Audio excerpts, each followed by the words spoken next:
नमस्कार। Dhirendra पुंडी news point में आप सभी का एक बार फिर से स्वागत है। मेरे साथ की विंडो में आप ये चेहरा पहली बार न्यूज पॉइंट पर देख रहे होंगे, राखी चट्टोपाध्याय जी। राखी जी साइंस की टीचर हैं और राइटर हैं, और एक ऐसे ही आर्टिकल के सहारे मैं उन तक पहुंचा, क्योंकि मैं पढ़ रहा था और मैं तो खास तौर से चूंकि बंगाल में था तो मैं कोशिश कर रहा था कि वहां के लोग क्या सोच रहे हैं, वो लिख क्या रहे हैं। और ऐसे ही फेसबुक को ट्रांसलेट करने का जो फायदा था उसको उठाते हुए मैं राखी जी तक पहुंच गया। एक बेहद खूबसूरत सी उनकी एक पोस्ट थी जो ये बता रही थी बंगाल के कल्चर में क्या हो रहा है, बंगाल में ऐसा क्या चल रहा है जो हम लोग जो राजनीतिक रिपोर्टिंग कवर करने गए हैं, जो भय की बात कर रहे हैं, जो राजनीति में कौन जीता रहा है हार रहा है वो बात कर रहे हैं, लेकिन बंगाल कल्चरली कैसा है, बंगाल को लेकर ऐसा 15 साल या उससे पहले बंगाल ने क्या झेला या क्या बेहतर था, इस पर बातचीत करने के लिए आज मैंने राखी जी से समय लिया। राखी जी आपका बहुत बहुत स्वागत है और जी धन्यवाद। आपका न्यूज पॉइंट पे आने के लिए बहुत बहुत धन्यवाद भी आपको। राखी जी, 4 मई से पहले का बंगाल कैसा था और 4 मई के बाद का बंगाल आपको कैसा लग रहा है?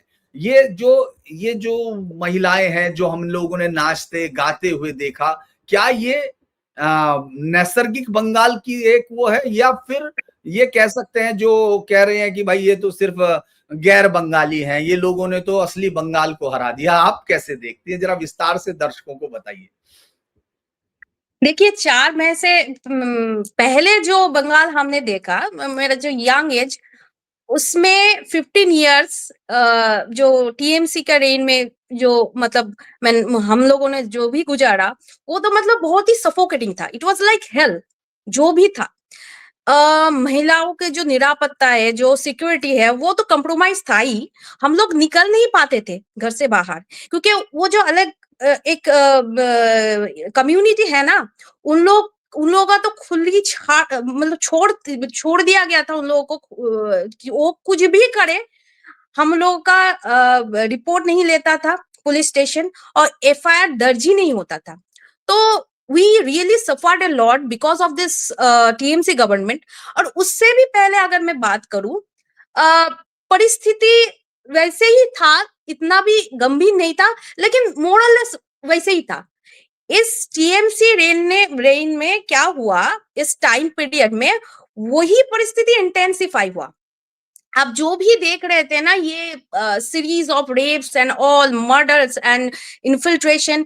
आप एक बात सोच लीजिए कि इतने सीरीज में अगर हुआ और कुछ पनिशमेंट नहीं मिला तो इम्प्यूनिटी तो होगा ही ना। वहां पर इम्प्यूनिटी जहां पर भी होगा, अगर शास्ति नहीं मिलेगा, उसको पनिशमेंट नहीं मिलेगा, तो ये बढ़ता ही रहेगा और बढ़ा भी। इस रेन में, इस टीएमसी के जो शासनकाल में मतलब बहुत कुछ हुआ जो होना ही नहीं चाहिए था, और इसीलिए ये कल्चर को डिस्ट्रॉय कर दिया इसने।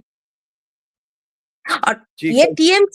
टीएमसी के आसपास जो लोग थे ना, ये बुद्धिजीवी लोग, ये लोग कुछ नहीं बोला, ये बस पेरोल में थे ये लोग, इसीलिए चुप होकर रहा। और इसका इन लोगों का मोरल कॉम्पास काम नहीं किया, इसीलिए हम सभी लोग सफर किए यहाँ पर। बहुत बड़ी चीज आपने अगर दर्शकों गौर किया हो, उन्होंने कहा मॉरल कंपास ने काम नहीं किया। हाँ ये अगर आप समझ पाएंगे तो ये किसी भी कल्चर में वो चीज होती है जो गलत और सही के अंतर को तय करती है, वो जी। नहीं किया। लेकिन एक बड़ी चीज मैं आपसे जानना चाहता हूं, आपने कहा कि एक खास कम्युनिटी, तो वो तो हम हम्म, लोग जानते हैं कि वहां मुस्लिम तुष्टीकरण का एक जबरदस्त वो था, हाँ, और एकदम। तमाम जगह पर हमने देखा। लेकिन हाँ, जो मॉरल कंपास की आपने बात की, चूंकि हम्म, सयानी घोष वो तो कह हम्म, रही थी कि या महुआ मोइत्रा या फिर हम्म, काकू दास्तीदार, ये तो सब हम्म, महिलाएं हैं, डोला सेन और आपका सागरिका, ये सब तो ये हम्म, बता रही थी कि साहब बंगाल की महिलाओं के खिलाफ जो है दिल्ली से ये लोग आ रहे हैं, ये बदतमीजी करते हैं, वरना बंगाल तो बहुत सोने का बंगाल है। और बंगाल में चूंकि प्रधानमंत्री मोदी को इसलिए घेर लिया गया था, याद है आपको, दीदी ओ दीदी कहने भर पर हाँ, पूरा हाँ, उन्होंने कहा चुनाव बदल दिया और प्रधानमंत्री मोदी ने बेइज्जती की है। लेकिन ये बेइज्जती आरजी कर से नहीं होती है, ये बेइज्जती जादवपुर के रेप से नहीं होती है? आखिर उन महिलाओं का क्या मतलब, जो महिला जिनको आपने चुन के भेजा वो तो ये बता रही है और आप दूसरा कह रही है, ये क्या अंतर आ रहा है? ये जो 10-12 लोग हैं, 10-12 महिलाएं हैं, ये जो मतलब आसपास घूमते थे, टीएमसी लीडर्स के आसपास घूमते थे, यही लोग उन लोगों के पेरोल में थे, यही लोग बहुत कुछ किया, करप्शन किया, इसलिए उन लोगों को बोलना पड़ता था और उसने बोला भी। इसीलिए मैंने कहा कि कोई भी मॉरल कॉम्पास काम नहीं किया और ये लोग प्रत्यक्ष रूप में जिम्मेदार है हमारी जो सोसाइटी है ये डिग्रेडेशन की मतलब करीब करीब लाने के लिए। और आप एक चीज सोचिए, वो लोग पैसे लेते थे ये सब मतलब करप्शन ये सब सप्रेस करने के लिए, और जो भी रेप केस है वहां पर ये लोग तो मुंह मुंह नहीं खोलते थे, क्योंकि अगर वो लोग अगर ये सब बोल दिया कि ये रेप हो रहा है, ये सब हो रहा है, ये अनार्की चल रहा है, तब तो उन लोगों का मनी अटक जाएगा ना, वो लोग नहीं पेरोल में रह नहीं पाएंगे। तो बाकी लोगों का सोचिए, जो लोग ये सब झेला, मतलब आफ्टर 2021 जब इलेक्शन हो गया और पंचायत इलेक्शन के बाद भी एलिजेडली 300 महिलाएं जो थे वो रेप्ड हुए यहाँ पर, कोई कुछ नहीं बोला। ये जो इंटेलेक्चुअल्स है, ये जो एमएलए एमपी है, कोई कुछ नहीं बोला। और जो कार्यकर्ता है उन लोगों को घर छोड़ना पड़ा, दूसरे स्टेट में जाना पड़ा। उनके जो टॉडलर्स थे ना, यू जस्ट कैन इमेजिन, उन लोगों को खाना भी नहीं मिलता था। They were just crying to, you know, मतलब मांग रहे थे, दूध मांग रहे थे, खाना मांग रहे थे। ये परिस्थिति था आफ्टर इलेक्शन। मैं पोस्ट पोल वायलेंस की बात कर रही हूँ। तब ये जो बुद्धिजीवी लोग हैं, ये जो महिलाएं हैं, कुछ नहीं किया, इतने लोगों का रेप हो गया। अब सोचिए, अभी जो बंगाल में हो रहा है, मतलब ऑलरेडी सब कुछ स्टॉप हो गया है। शुभेंदु जी ने आकर सब कुछ स्टॉप कर दिया है। अभी हम लोगों को लगता है कि हम लोगों का जो सफोकेशन था वो चला गया। तो वो लोग पेरोल में थे इसीलिए ना नहीं कर पाए, और हम लोगों की जिंदगी ऐसा हो गया, उजड़ गया। मतलब ये सोसाइटी का जो भी कल्चरल एस्पेक्ट प्रोस्पेक्ट है वो सब चला गया इसीलिए। और जो अच्छा। मिडिल क्लास वैल्यू सिस्टम था हम लोगों जी। का बंगाल में, उसके लिए हम लोग की बंगाल कल्चरली रिच था, तो वो मिडिल क्लास वैल्यू सिस्टम ही चला गया सिर्फ इन लोगों के लिए। इन लोगों ने कुछ ऐसा ही कुछ किया। एक सवाल मैं कहता हूँ, एक महिला मुख्यमंत्री है, उन्होंने कहा कि साहब हम लोग तो यहाँ वो महिला मुख्यमंत्री थी राज्य में, वो उन्होंने, और वो सबसे बड़ी बात है कि वो लेखिका भी हैं, वो डॉक्टरेट भी की हुई है, वो म्यूजिक कंपोजर भी हैं, वो सिंगर भी हैं, और वो पेंटर भी हैं, और वो राइटर भी हैं। इतनी सारी खूबियां तो एक आदमी में शायद हम लोग सुनते थे कि लियोनार्डो दा विंची में होती थी, उसके बाद सिर्फ ममता बनर्जी में आई हैं।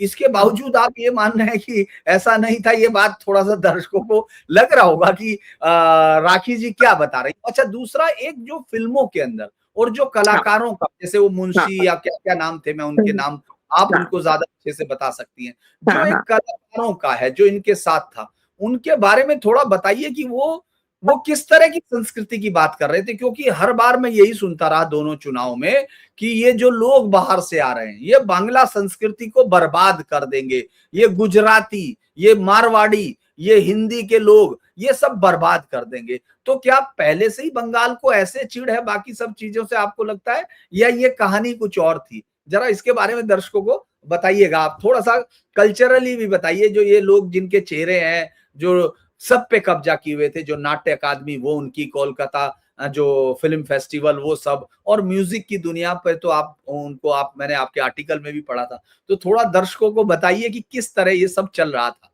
जी। देखिए, आप अगर बंगाल को देखेंगे तो बंगाल के जो आम लोग हैं, और यहाँ पर जो मतलब ये बंगाल का संस्कृति तो ऐसा नहीं था। 70 साल पहले तो कुछ ज्यादा ही अच्छा था, तो जीडीपी शेयर भी बहुत ही अच्छा था। तो अभी तो 3% या 4% रह गया है, तब तो 20% था। तो it was a cultural and industrial hub of of our India. तो ऐसा नहीं था, बहुत ही मतलब वो इंटीग्रेशन का जो सोच था वो था। यहाँ पर जो लोग, आम लोग हैं, वो ऐसा नहीं सोचते कि कौन गुजराती है, कौन मराठी है, कौन हिंदी भाषी है, क्या हिंदी में बात करते या पंजाबी में बात करते। सभी लोग मिलजुल कर रहते, कोई किसी को कुछ भी नहीं कहते, मतलब कुछ भी डीमीनिंग मतलब स्टेटमेंट तो नहीं देता है।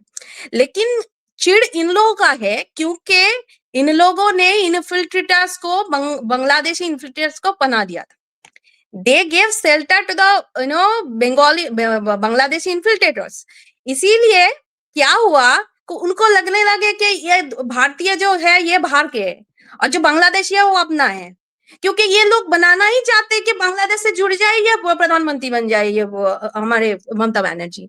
यही यही सोचते उन लोगों के, क्योंकि बांग्लादेशी तो अपने नहीं है। हमारे हमारे जो मराठी, पंजाबी, गुजराती, जो तमिल भाई भाई बहन है वो तो हमारे हैं, वो तो हम लोगों का ही मतलब पार्ट है। ये क्वासी फेडरल स्ट्रक्चर है। ये ममता बनर्जी ने दिखा दिया कि हम लोगों का जो कॉन्स्टिट्यूशन है ना, इसके लिए मैं थैंक्स बोलना चाहूंगी कि हम लोगों का जो कॉन्स्टिट्यूशन है ना, वो वहां पर कितने लूप होल्स है, वो स्ट्रॉन्ग करना पड़ेगा। मैं तो बोल रही हूँ कि मैं सेंट्रल गवर्नमेंट को बोलूंगी कि थोड़ा स्ट्रॉन्ग किया जाए कि ऐसा ना ना कभी हो कि कोई स्टेट अलग हो जाए, जैसे आसाम अलग हो जाए। सभी का थोड़ा सा मतलब खुद का तो कुछ कल्चर होता ही है, कुछ इंडिविजुअल कल्चर्स होता है, कल्ट होता है, भाषाएं होता है, बहुत कुछ है, लोकल डायलेक्ट्स होता है। इसका मतलब ये नहीं कि हम भारत से बाहर है। और अगर बांग्लादेशियों से इतना प्रेम है तो आप क्यों नहीं बांग्लादेश जाकर रहते हैं? वहां पर तो सभी लोग बांग्ला ही बोलते हैं। फिर भी वो लोग शुद्ध बांग्ला नहीं बोलते। हम लोग जब बांग्ला बोलते हैं तो शुद्ध बांग्ला बोलते हैं, वो लोग नहीं बोलते, कुछ उर्दू फारसी जोड़ जोड़ के, अरबी जोड़ जोड़ के बोलते। तो आप वहां पर जाकर रहिए। आप क्यों इन्फिल्ट्रेटर्स को यहाँ पर लेकर आ रहे हो? वो लोग तो हमारे रिसोर्स एंड आवर कल्चर दोनों को मतलब डिस्ट्रॉय कर रहा है। और इसीलिए Bengal used to be a very good, very important hub of economy and politics and cultural hub, and it was used to be a very good economic hub, industrial hub। ये सब कुछ चला गया। और साइंटिफिक एस्पेक्ट से मैं अगर देखूं तो जगदीश चंद्र बोस, सत्येंद्रनाथ बोस, उसका पेपर्स अगर आप पढ़ेंगे तो अमेज्ड हो जाएंगे। You will be very amazed to see their research papers. क्या था बंगाल और अब क्या हो गया है। But they destroyed, literally the CPIM and the TMC literally destroyed our Bengali culture, science and the entrepreneurship। तो मतलब कोई भी स्टार्टअप करने ही नहीं जाएंगे। क्यों करने नहीं जाएंगे? क्योंकि इन लोगों को तोला देना पड़ता था, एक्सटॉर्शन मनी देना पड़ता था।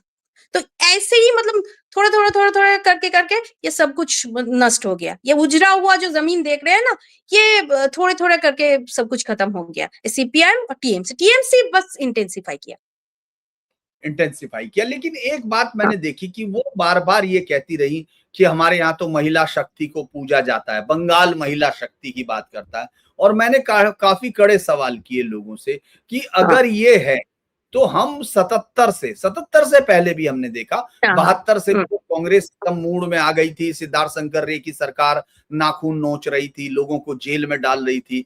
लेकिन उसके बाद भी हमने लगातार देखा कि महिलाओं के खिलाफ, मैं माफी के साथ आपसे सवाल पूछ रहा हूं, महिलाओं के पर जो यौन आक्रमण होने लगे, उनका जो सेक्सुअल एक्सप्लॉयटेशन, उसको एक राजनीतिक औजार बना लिया सारी पार्टियों ने, और उस पर आवाज नहीं उठी। अभी मैं फालता में देख रहा था जहांगीर के कितनी हिंदू औरतें बाहर निकल के सड़क पे आई कि ये रेप करने की बात।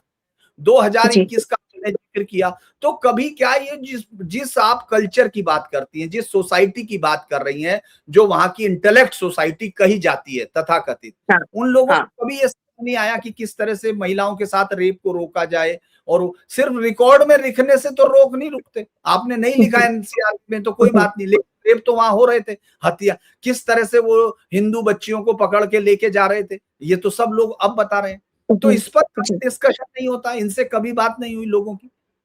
देखिए, जो लोग वहां पर जो टीवी में बोलते हैं ना, जो लोग जो सोचते हैं कि वो बुद्धिजीवी है, हालांकि वो बुद्धिजीवी नहीं है, बुद्धि नहीं है, दे हैव वेरी अनस्क्रूपुलस माइंड। बहुत ही मतलब उनमें नैतिकता नाम की कोई चीज़ नहीं है, कुछ भी नहीं, विवेक नहीं है। वो लोग वैसे मैं सोचती हूँ कि वो लोग ईज़ी प्रे है, ये पॉलिटिकल लीडर्स के लिए।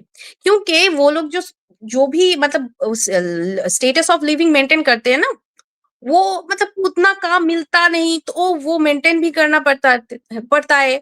तो क्या करते हैं ये लोग पॉलिटिकल जो चीज़ें हैं उसमें इन्वॉल्व हो जाता है और उसमें से पैसा लेता है।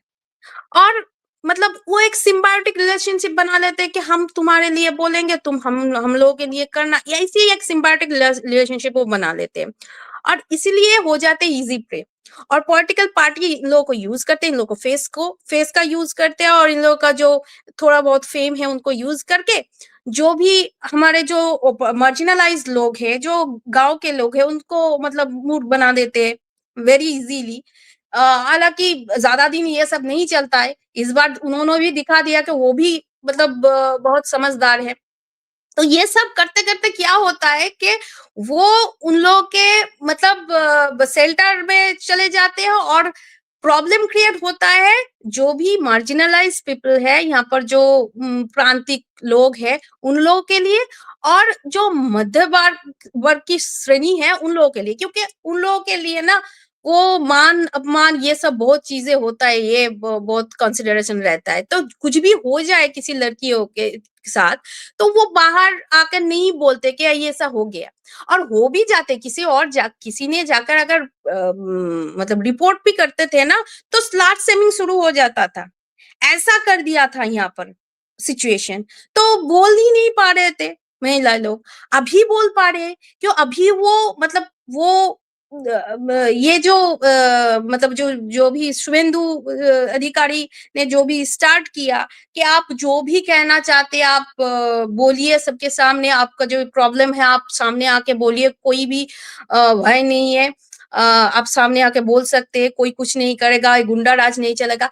ऐसा बोले उन्होंने, इसीलिए ना सभी लोग आके सामने आके कह पा रहे हैं। तो पहले तो ये एनवायरनमेंट ही नहीं था, कोई बोल नहीं पाते थे। अच्छा, आपको कब लगा कभी, मतलब आपने कब ये सोचा कि पहली बार आपकी उम्र की जो बच्चियां थी, सब लड़कियां जो आप हुँ। लोगों के साथ रही होंगी, हाँ, आपका हाँ। ग्रुप भाई, हाँ, आपने हाँ। कब सोचा कि हमको टीएमसी को नहीं करना है? जैसे सब लोग टीएमसी करता है, वहां ऐसे ही बोलते हैं कि हम टीएमसी करता है, हम बीजेपी करता है। आपको कब लगा कि मुझे इस सरकार को बदलना है?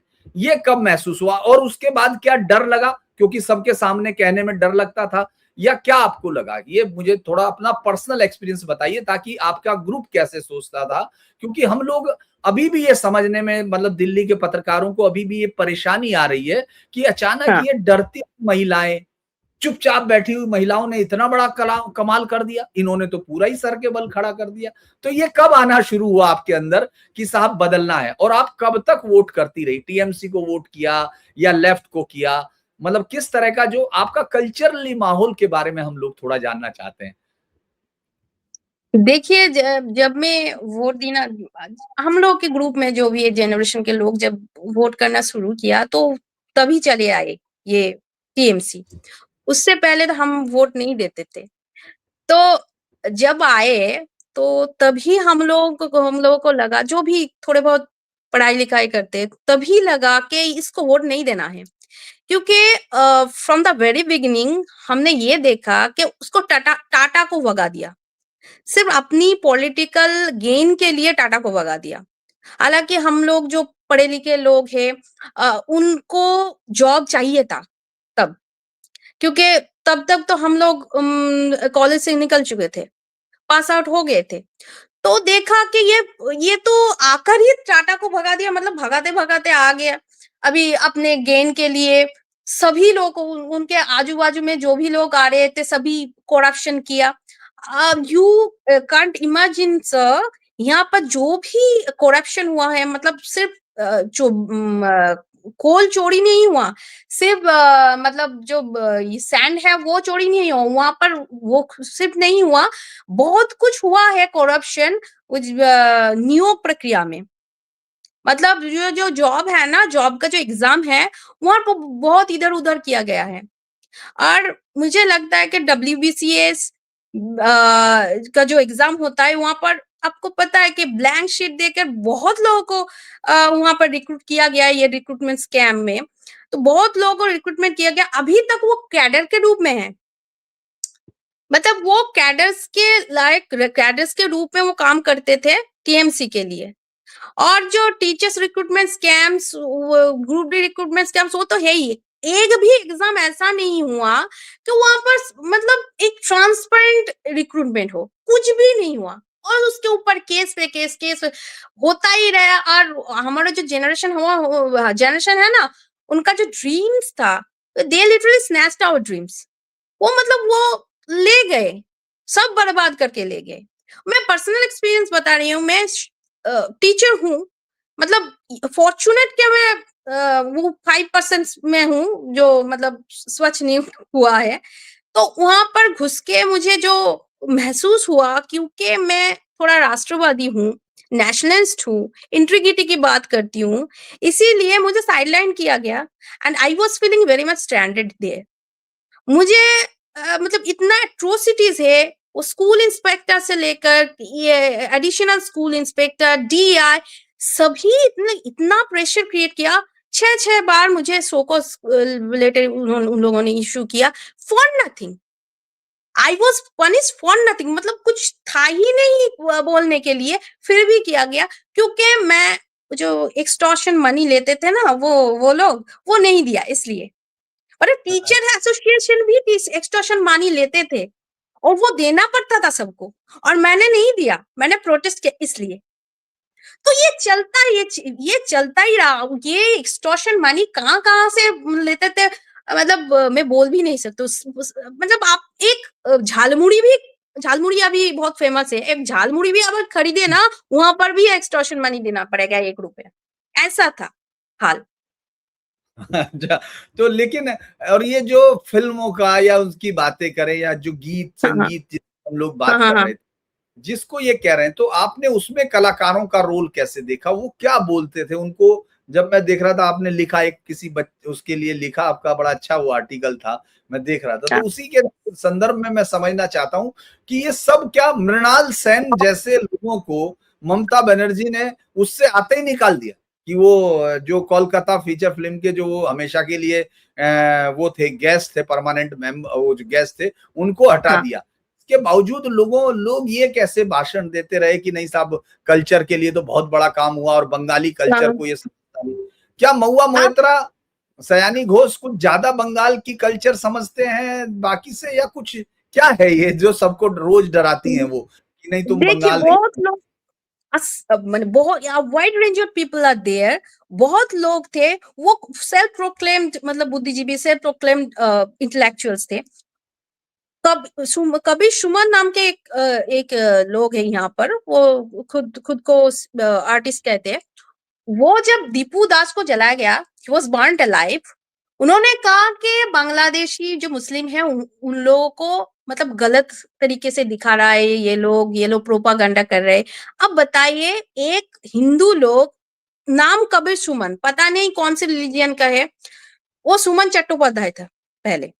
तो ये बोल रहा है कि हिंदू जले, लेकिन प्रोपागंडा नहीं होना चाहिए, वो उन लोगों को मतलब गलत नहीं बोलना चाहिए, कुछ भी बांग्लादेश की मुस्लिमों को गलत नहीं बोलना चाहिए, यही कहा, कोट एंड कोट। अच्छा, और उसके बाद जब कामदुनी रेप केस हुआ, कामदुनी रेप केस, उसके वो उन लोगों को, वो बच्ची को चीर दिया गया ऐसे, दोनों टांगों को रेप करके। अब इतना ब्रूटली मर्डर हुआ, बताइए। एक एक बहुत ही सब लोग दूसरे कम्युनिटी के थे। तो वो लोग एक धीरे धीरे सब लोग मतलब छूट छूट गया। तो ये लोग तभी कुछ नहीं कहा, और हांसकाली में जाकर जब जब रेप हुआ, तब टीएमसी के लीडर्स एसोसिएटेड थे उस रेप में। तो इन लोगों ने कहा जो प्रोटेस्ट कर रहे हैं ये नपुंसक है, ये सब लोग, जो जिन जिन लोगों ने रेप किया वो नपुंसक नहीं है, जिन्होंने मतलब प्रोटेस्ट किया वो लोग, सभी लोग नपुंसक है। कबीर सुमन ने ये कहा, कोट एंड कोट। और कौशिक सेन, वो जिनके वो जो मतलब वो भी बुद्धिजीवी है, वो खुद को मतलब नाटक करते हैं, थिएटर आर्टिस्ट है। उसने बोला कि जय श्री राम मतलब बहुत ही अनसेटलिंग एक नारा है, वो बोल नहीं सकते हम। अल्लाह अकबर से उन लोगों का कोई प्रॉब्लम नहीं है, ठीक है, उन लोगों का कोई प्रॉब्लम नहीं है, क्यों? लेकिन जय श्री राम कैसे एक अनसेटलिंग, मतलब ये कैसे बात करते कि जय श्री राम नहीं बोल सकते लोग, जो ये लोग यहाँ पर लोग नहीं बोल सकते, ये लोग जय माँ दुर्गा बोल सकते हैं लेकिन जय श्री राम नहीं बोल सकते। ये तो तरीका है ये इलेक्शन जीतने का। ऐसा तो नहीं हो सकते ना। सभी लोग कोई भी कुछ भी स्लोगन दे, उसका उसका तरीका है प्रचार करने का। तो ये लोग ऐसे ही बायस थे। और साइनी घोष की आप बात करें, ये शिवलिंग के ऊपर मतलब क्या ही कहे, कॉन्डोम पहनाने की बात कर दे। कैसे बुद्धिजीवी है, इसका बुद्धि ही नहीं है। वो सुप्रीम कॉन्शियसनेस के एक मतलब सिंबल है, उसके ऊपर क्या पहना दिया इन्होंने। मतलब ये खुद को कैसे बोलते हैं कि ये प्रोटेक्ट करे, नारी को प्रोटेक्ट करते, कैसे बोल देते? ये खुद का जो बिहेवियर है वही ठीक ठाक नहीं है। और एक कवि है सृजातो नाम के, दो चार कविताएं लिखे, उसमें से एक अभिशाप नाम के एक कविता लिखे है उन्होंने। तो अभिशाप में ऐसा लिखा गया कि मतलब त्रिशूल में वो भी कंडोम डाल रहे हैं। अब बताइए, ये दूसरे कम्युनिटी को खुश करने के लिए हमारी जो कम्युनिटी है उन लोगों को मतलब इतना नीचा दिखा रहे हैं। तो ऐसे कल्चरली कैसे बूस्ट होगा? अगर इन लोगों का तरीका है ऐसे बोलने का, ये मतलब डिस्क्रिमिनेशन करने का, तो कल्चरली कभी बूस्ट नहीं हो सकता। इसका इसका कॉन्शियसनेस नहीं है, इन लोगों का कॉन्शियस नहीं है, इन लोगों का विवेक काम नहीं करता है। तो ये बुद्धिजीवी कैसे हो सकता है? वो ये कैसे कल्चरली बूस्ट कर सकता है हम लोग की सोसाइटी को? एक आखिरी सवाल आप बताइए, क्योंकि आपने बहुत अच्छी चीजें बताई हैं, लेकिन एक आखिरी सवाल, महिलाओं को क्या आपको लग रहा था, मतलब आपको मैं इसलिए पूछ रहा हूं क्योंकि आप लिखती हाँ, भी हैं, लेखिका हाँ। के हैं, आपको ये हुँ। लग रहा था कि हाँ ये जो मेरे साथ चलती हुई चुपचाप जो महिला जा रही है, जो बता नहीं रही किसको वोट देगी, क्या वाकई हाँ। इसके अंदर इतना ताकत आ जाएगी, इतनी हिम्मत इसके अंदर होगी कि ये जाके बटन दबा देगी, जबकि ये जानती है कि अगर टीएमसी आई तो फिर रेप होंगे। तो हाँ। ये आपको क्या लगता था, यकीन था कि ये जितनी मेरे साथ की महिलाएं हैं ये वाकई इसी तरह सोच रही होंगी कि हमको बदलना है? ये कैसे आपको विश्वास था या क्या? हाँ, विश्वास तो था, क्योंकि आफ्टर 2021 पोस्ट पोल वायलेंस वो जो देख लिया था ना महिलाओं ने। और कोई भी केस हो, रेप केस हो या मर्डर केस कुछ भी हो, महिलाओं के अगर मतलब हिंदू महिलाएं हैं तो उन लोगों का केस लिया नहीं जाता था। तो मैंने कुछ मुर्शिदाबाद के कुछ लोगों के साथ बात की, मतलब महिलाओं के साथ बात की। उन लोगों ने कहा कि हम लोगों को ना वो 1,500 रुपया नहीं चाहिए, हम लोगों को प्रोटेक्शन चाहिए, कि कोई भी आके हम लोगों को मर्डर करके चले जाएगा। तो मुझे लगा था ये सुन के कि ठीक है, इस बार तो मतलब ये सभी लोग डिसाइडेड है कि वोट देने वाला है चेंज करने के लिए। एक आपने अपनी तरफ से आप कुछ ऐसी चीज, चूंकि हम लोग उतनी गहराई से चूंकि हाँ, राजनीति तो हम लोग आपको डाटा बता देंगे कि 52 में क्या हुआ, आपके यहाँ हाँ, 57 में हाँ, क्या हुआ, ये तो हम लिख के आते हैं। लेकिन हाँ, हाँ। कल्चर को लेकर जो बार बार बात होती है, हम उसको लेकर हुँ, थोड़ा, क्योंकि जो हमेशा भद्र लोग, चूंकि आप भी भद्र लोग की हुँ, हैं, लोक में हैं, हुँ, तो सब हुँ। लोगों को पूरे देश में ये लगता था कि भद्र लोग बस ममता दीदी को करता रहे, बस ममता दीदी को। लेकिन भद्रलोक क्या सोच रहा था और कब आपको लग रहा था कि भद्रलोक अब जो है उलट देगा? भद्रलोक का पैमाना कब तक भर गया, मतलब जब उनको कब लगा कि पानी अब नाक तक आ गया? क्या बांग्लादेश की घटनाओं ने उनको ये किया, या 21 की घटनाओं से उनके अंदर कुछ आने लगा था ममता के खिलाफ? भद्रलोक को कब लगा, जो आपकी दुनिया के लोग? देखिए, जब पंचायत वायलेंस हुआ तभी भद्रलोक ऐसा नहीं थे, मतलब चेंज उसका माइंडसेट ऐसा चेंज नहीं था। जब 2021 में जो वायलेंस हुआ, उसके बाद जो दूसरे कम्युनिटी के लोग हैं, उसने जो भी थ्रेट किया ना सभी को, ये तो सबको मतलब देख रहा है, सभी लोग इंटरनेट में सब अवेलेबल है आजकल। जो भी थ्रेट देखा ना तो उनको भी लगने लगा कि हम लोग भी यहाँ पर रह नहीं पाएंगे। अगर इस बार नहीं चेंज किया तो हम लोग भी नहीं रह पाएंगे। Our security will be compromised and our future will be at stake. अब इतना मतलब विपद सीमा के ऊपर पानी चला जाएगा कि हम कंट्रोल ही नहीं कर पाएंगे। तो this time we need change, अभी तो करना ही पड़ेगा अगर यहाँ पर रह। जी, मुझे लगता है कि शायद नेटवर्क बिल्कुल बातचीत के आखिर में ही गया और कोलकाता के नेटवर्क से जी आप बात पूरी करें। राखी जी आपको बात आ रही है, आपका नेटवर्क लास्ट में चला गया था, आप कुछ बता हाँ रहे थे। हाँ, जी तो लास्ट टाइम उन्होंने सोचा कि इस बार अगर चेंज नहीं किया तो यहाँ पर रह ही नहीं पाएंगे हम लोग, कहाँ जाए उसके बाद। बांग्लादेश से आकर यहाँ पर बस गए तो यहाँ से अब कहाँ जाए हम। फिर बिहार, बिहार में भी डेमोग्राफी चेंज कर दिया उन्होंने घुसपैठियों ने आके। तो उससे बाद बिहार से अगर भगा दिया गया तो कहाँ जाएंगे, मध्य प्रदेश। अब कहाँ, मतलब उसके बाद तो बाहर कंट्री बसते हैं क्या, अरब चला जाए सभी लोग, मतलब उसके बाद तो हाँ, कुछ बचता ही नहीं है। तो यहाँ पर जो तो चेंज हुआ है ना, जो मतलब दिख रहे हैं हम लोगों को, that is very prominent here. Demography change हो गया है, मतलब बहुत ही तरीके से माइन्यूटली यहाँ पर डेमोग्राफी को चेंज किया गया। ये भी करप्शन के एक पार्ट है, सिर्फ बंगाल को इंडिया से अलग करने के लिए। डेमोग्राफी चेंज होते होते मतलब बंगाल अलग हो जाएगा, वो भद्रों को मतलब सोचने पे मजबूर किया कि अब डेमोग्राफी भी चेंज हो गया, अब कुछ कर नहीं पाएंगे इसके बाद। डेमोग्राफी 5 साल बाद ज्यादा चेंज हो जाएगा, तब तो कुछ नहीं रहेगा हाथ में। जी तो राखी जी धन्यवाद, आपने बहुत ही अच्छी बातें दर्शकों को बताई और खास तौर से उन कवियों के, उन सारे उनके जो लोग ये बाहर के लोगों को ये बताते थे जिनको ये लगता था बांग्लादेशी घुसपैठिया जो रेप भी कर रहा है, जो अंदर भी घुस रहा है, वो भाई है। बांग्लादेश से भागे हुए लोगों ने कहा, दिल्ली में मैं हैरान हूं कि कुछ पत्रकार ऐसे हैं राखी जी जो खुद वहां से भाग के आए हुए हैं, बांग्लादेश से उनकी फैमिली, लेकिन वो यहाँ बैठ के ये बता रहे हैं कि नहीं साहब ममता बनर्जी ज्यादा बड़ी बंगाली है, बाकी शुभेंदु नहीं है। लेकिन आपको लगता है शुभेंदु दा अच्छा करेंगे, ऐसा लगता है? बहुत ही अच्छा करेंगे मुझे लगता है। इन इन 4-5 दिनों में जो भी उन्होंने फैसला लिया वो बहुत ही अच्छा है और इट वाज नीडेड। और हम यही चाहते थे कि ये फैसला ले कोई आकर। तो लिटरली ही एक्चुअली रीडिजाइंड आवर फ्यूचर। उन्होंने कर दिखाया है 7 दिनों में। आगे आगे देखते हैं वो क्या करते। और हम लोग की तो कलम चलता ही रहेगा, हम तो लिखते रहेंगे। धन्यवाद आपका, और आप लिखते रहेंगे, यही हौसला मुझे लगता है बदलाव की तरफ जाता है। आप जुड़ी उसके लिए जी, बहुत बहुत धन्यवाद राखी जी।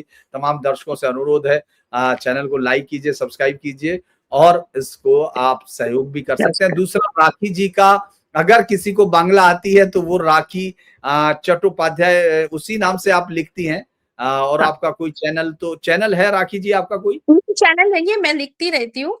हाँ, और तो तमाम हाँ, लोगों से अनुरोध है कि उसको ट्रांसलेट करके भी पढ़ें। बंगाल की कल्चरल की हलचल जो है, कल्चरल हलचल वो उस पर देख सकते हैं। धन्यवाद आपका, आप जुड़ी उसके लिए धन्यवाद। बहुत बहुत धन्यवाद राखी। Thank you.